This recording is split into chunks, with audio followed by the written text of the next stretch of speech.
This is one of the original stuffed Donkey Kongs from the early 1980s. Why does he have to have his hands like this? Like, what's he trying to tell us? And look at his face. He knows it's funny. It's like, hey, you, fuck you.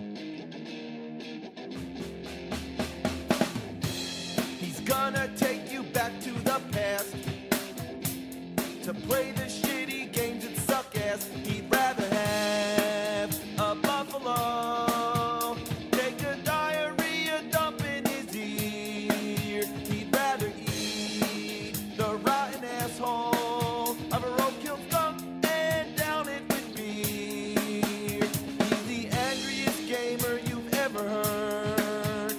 He's the angry Nintendo nerd. He's the angry Atari Sega nerd.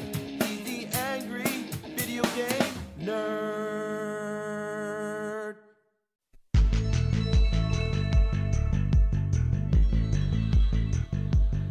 Oh boy. Let's talk about the Philips CDi. Now, if you're not familiar with the backstory, I'll give you a quick little rundown. Nintendo is working in conjunction with Philips to produce a CD-based add-on for the Super NES, which never came through. Now, Nintendo is also working with Sony on the same concept, and we all know what came of that, the PlayStation. But as for Philips, they too made their own game console. However, they had permission to utilize some of the Nintendo franchises. Now, what came of that was a shitty Mario game and 3 shitty Zelda games. Link, the Faces of Evil, Zelda's Adventure, and Zelda, the Wand of Gamelon. Okay. These games are notorious for their legendary ass suckage, which is hard to believe.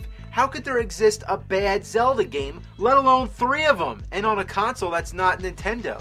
Well, if you haven't heard of them, you might think you're living under a rock, but let me tell you, it's a rock worth living under. Before we begin, let's talk about the console itself. To begin with, it barely fucking works. That's a good start, right? I had to buy 3. Yeah, 3 CDIs before I got one that's functional. The first one wouldn't read the discs. The second one right here had the same problems. I haven't returned it yet just because I wanted to show you what it looks like. So then finally I got this big beast. Look how huge it is. It looks like one of those old VCRs. It is the biggest video game console I've ever seen. Literally, you can fit 2 of these inside it. If you remember my Atari 5200 video where I commented how big it was, well, both consoles are ridiculously huge, but the CDI just barely wins. But does it work? Yes, it does. But at first, I thought the controller input was broken. I have 4 different controllers, and none of them worked, except for the wireless one, which sucks so bad it isn't even worth it. Then I found out that there's another input on the back. So the one in the front is either broken or intended for the second player. This means that every time I want to swap a controller, I have to pull out the whole console.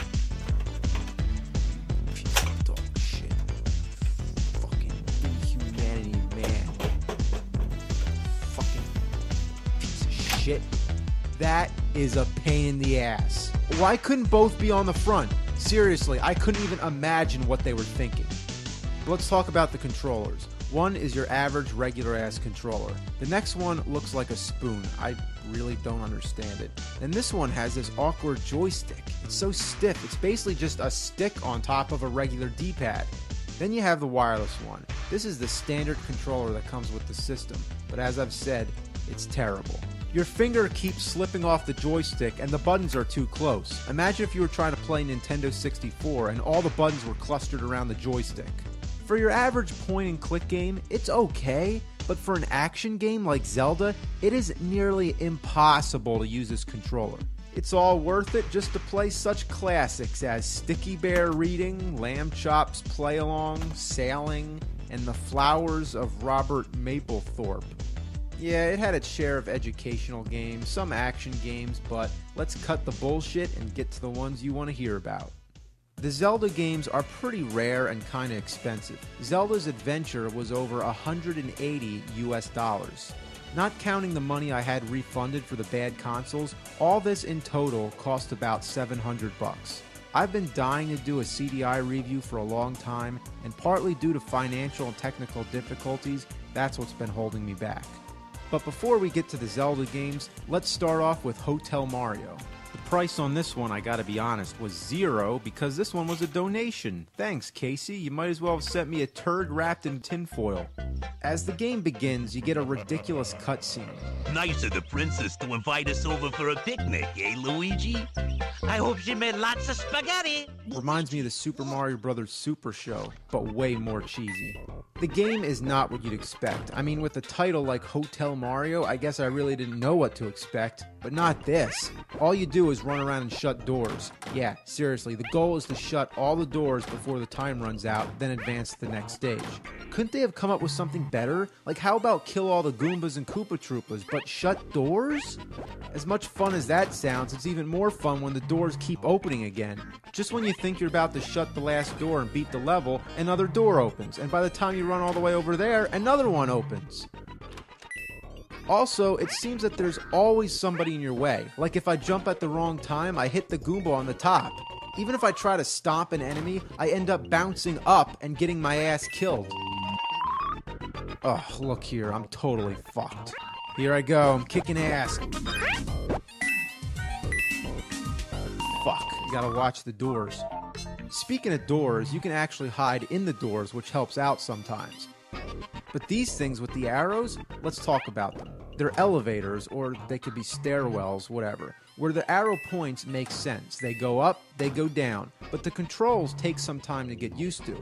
By instinct, if I see a down arrow, I press down. But that's not how it works. You have to hit up, regardless of which elevator you're on.